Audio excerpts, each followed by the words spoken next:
नमस्कार दोस्तों, आज बात करने वाला हूँ असेसमेंट ऑर्डर में जो आपको डिमांड नोटिस इशू हुआ है उसके अगेंस्ट में कैसे अपील फाइल करेंगे या क्या प्रोसेस होगा, क्या सॉल्यूशन होगा, आज बात करूंगा। देख सकते हैं 3,77,000 डिमांड है इसकी, जो कि सेक्शन 56 के अंदर दिया है। जो 142 के अंदर असेसमेंट हुआ है इसका, उसके अगेंस्ट में यह है असेसमेंट ऑर्डर।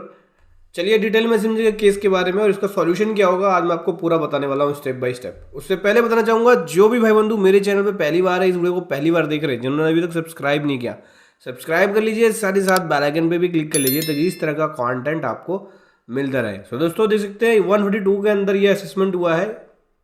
जो ऑर्डर इशू किया गया है 143 सबसेक्शन 3 और 144 बी के अंदर असेसमेंट कंप्लीट हुआ है और इसका ऑर्डर है। इसके अंदर बहुत सारी डिसअलाउ हो गया, डिडक्शंस और बहुत सारा अमाउंट ऐड बैक हुआ है, एडिशन हुआ है, जिसके बेसिस पे डिमांड इशू किया गया है। तो सबसे पहले हम बात कर लेते हैं असेसमेंट ऑर्डर में क्या क्या लिखा हुआ है। तो असेसमेंट ऑर्डर में बोल रहे हैं कि एसएससी ने आईटीआर 1 फाइल करी असेसमेंट ईयर 24-25 में और 2 लाख की इनकम दिखाई, ठीक है, और बहुत सारे हायर एग्जेम्पशन और हायर डिडक्शन लिया, जिसकी वजह से इसकी रिटर्न स्कूटनी में सेलेक्ट हो गई।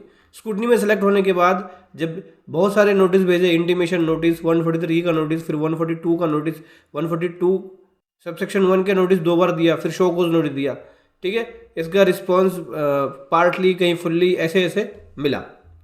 तो पूरा जब असेसमेंट हो गया तो यहाँ पे असेसमेंट होने के बाद कुछ इशू जो इन्वॉल्व थे वो यहाँ पे इन्होंने लिखा कि भैया कि एचआरए का क्लेम 4 लाख का किया गया है, 2 लाख का लॉस का क्लेम किया गया, हाउस प्रॉपर्टी का 2 लाख मतलब हाउस लोन का 2 लाख का क्लेम किया गया, ठीक है। और यहाँ पे 80CC के अंदर 50,000 का डिडक्शन क्लेम हुआ, 80D के अंदर 79,000 का डिडक्शन हुआ, 80E के अंदर 5 लाख का हुआ, 80E के अंदर 1.5 लाख का हुआ, 80EB के अंदर 1.5 लाख का हुआ।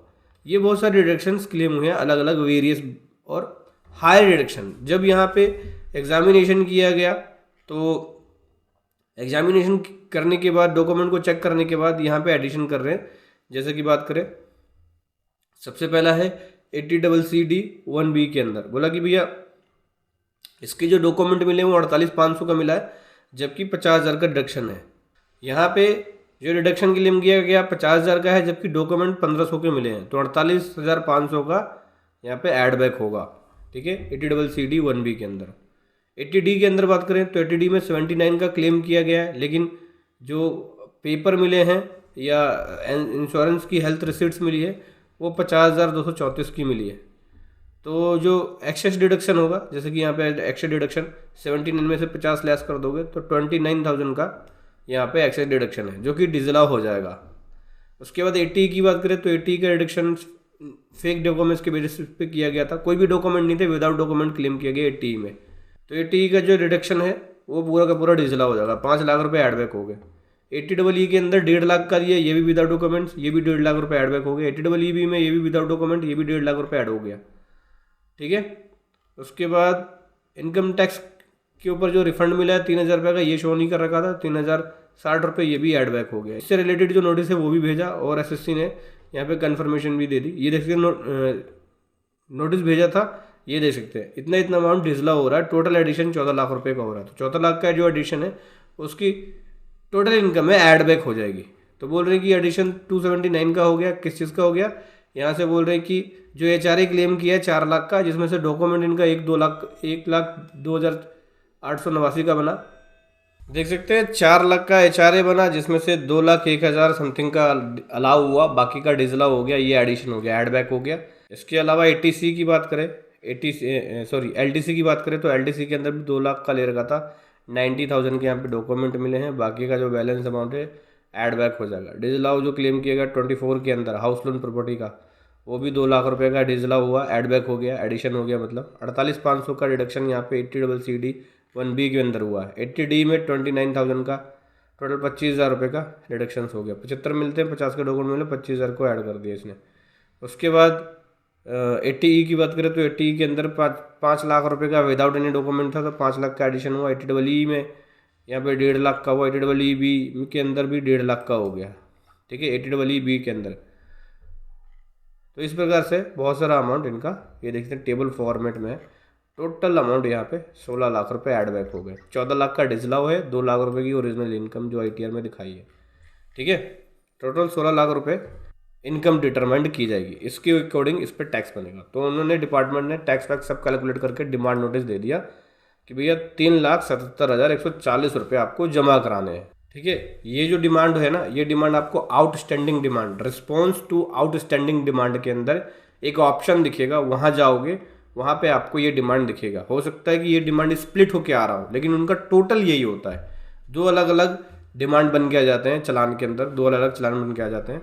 उस पर पे करके ऑप्शन होगा, पे पे क्लिक करेंगे तो डिमांड पे हो जाती है। ठीक है, रिस्पॉन्स टू आउटस्टैंडिंग डिमांड के ऑप्शन के अंदर आपको टोटल डिमांड दिखेगी।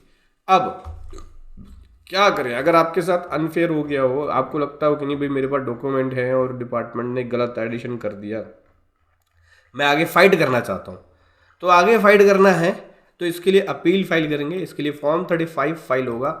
इसके अंदर आपको statement of the case, ground of the case, background of the case और एक ब्रीफ में आपको सारी केस की डिटेल देनी पड़ेगी और सपोर्टिंग डॉक्यूमेंट्स देना पड़ेगा।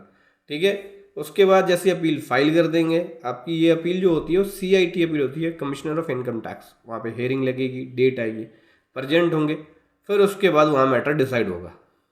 ठीक है, क्योंकि ये जो फाइनल असेसमेंट ऑर्डर है, इसके बाद से या तो आप डिमांड पे कीजिए या अपील में जाइए। जब अपील में जाएंगे तब आपका केस चलेगा। रही बात ये इस अमाउंट पे, अगर हम अपील में जाएं और ये अमाउंट पे क्या इंटरेस्ट लगेगा, हाँ 1% पर मंथ का इंटरेस्ट इस पर लगता रहेगा जब तक अपील का ऑर्डर ना जाए। अगर अपील का ऑर्डर आपके फेवर में आ गया तो अमाउंट रिड्यूस होकर आएगा, और आपके फेवर में नहीं आया तो अमाउंट आपको भरना पड़ेगा। सॉल्यूशन यही है अपील का। अपील की वर्किंग कैसे करनी है या क्या प्रोसेस होगा, तो सॉल्यूशन यही है। और अगर हमारी पेड सर्विसेज लेना चाहते हैं अपील फाइलिंग के लिए, तो लिंक वीडियो के डिस्क्रिप्शन में मिल जाएगा, वहाँ से जाके आप हमारी पेड प्रोफेशनल सर्विसेज ले सकते हैं अपील फाइलिंग के लिए, जहाँ पे आपको बेस्ट प्रोफेशनल के द्वारा अपील फाइलिंग की सर्विसेज दी जाती है। तो समझ गए, एक अपील का प्रोसेस अलग होगा, वो केस भी लंबा चलेगा, एक हेयरिंग होगी, फिजिकली आप ऑफिसर से मिल पाओगे, तो वो केस भी महीना, साल भर, 6 महीना चल जाता है वो अपील वाला केस। फिर जब उसका ऑर्डर आएगा या जजमेंट आएगा तब आपको डिमांड जमा करानी होगी। समझे दोस्तों, ये था एक कमाल का कंटेंट जो मैं आपके सामने लेकर आया। वीडियो कैसी लगी ज़रूर बताएं। Thank you so much. जय हिंद, वंदे मातरम।